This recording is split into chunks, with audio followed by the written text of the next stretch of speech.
भाइयों, बड़ा ही सौभाग्य होता है, ईश्वर की कृपा ही होती है जब कोई संत हमारे दरवाजे पर आता है।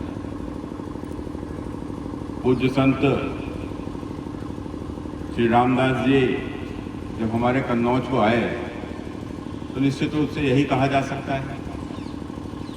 और जैसा कि अभी जानकारी मिली कि गुरुजी जहां भी जाते हैं तो मैया के आदेश से ही जाते हैं, तो उसको लेकर पर्ची बनती है, संभावित जिलों के नाम लिखे जाते हैं और उन नामों में, उन पर्चियों में से कोई छोटी बच्ची उस पर्ची को उठाती है और इस बार उस पर्ची में हमारे कन्नौज का यदि नाम निकला तो माई की कृपा हमारे कन्नौज पर है। सही मायने में हम सनातनी संस्कृति को मानने वाले लोग हैं और पिछले 2000 वर्षों के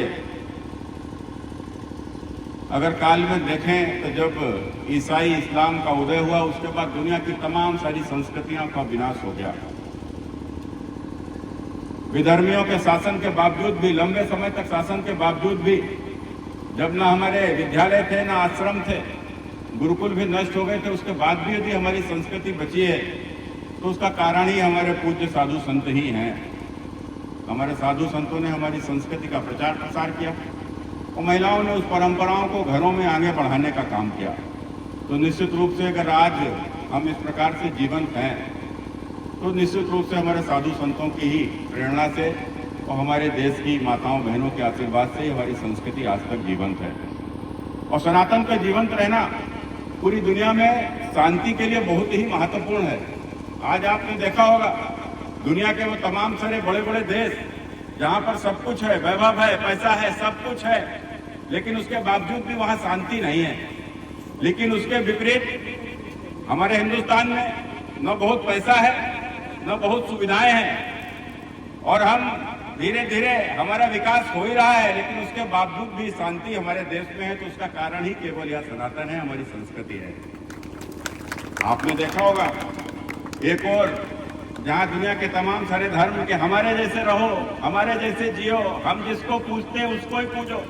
ईसाई कहते हैं कि ईसा मसीह को पूजो, इस्लाम कहते हैं कि तुम नमाज पढ़ो, अल्लाह को पूजो, लेकिन बताओ हम कहते हैं क्या कि तुम केवल राम को पूजो? हमने कब कहा कि तुम हनुमान को पूजो? हमने कब कहा कि तुम मैया को पूजो? अरे जिसकी मर्जी होती है, हम तो गाय को भी पूजते हैं, हम तो प्रकृति की पूजा करने वाले लोग हैं। और शायद यही कारण है कि हमारी संस्कृति से यह वाक्य निकला है। अभी आपने देखा होगा, अभी G20 हुई थी तो G20 का स्लोगन था वासुदेव कुटुंबकम, पूरी पृथ्वी ही हमारा परिवार है। पूरी पृथ्वी के रहने वाले हर लोग हमारे परिवार का हिस्सा है।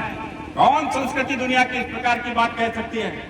सर्वे भवन्तु सुखिनः, सर्वे सन्तु निरामयाः, सबकी सुख समृद्धि की कल्पना करते हैं। कौन दुनिया की संस्कृति इस प्रकार की बात करती है? लेकिन मित्रों, निश्चित रूप से उसी संस्कृति के तहत जब आज हमारे कन्नौज में यह आयोजन हो रहा है तो ये सनातन को जीवंत करने की तमाम सारी परंपराएं हैं और जो हमें एकता के सूत्र में पिरोती भी हैं। आपने देखा होगा हमारा कोई भी प्राचीन कार्यक्रम, हमारी प्राचीन परंपरा, हमारी प्राचीन पूजा पद्धति, वह हमको इसी प्रकार से एकता के सूत्र में पिरोती है।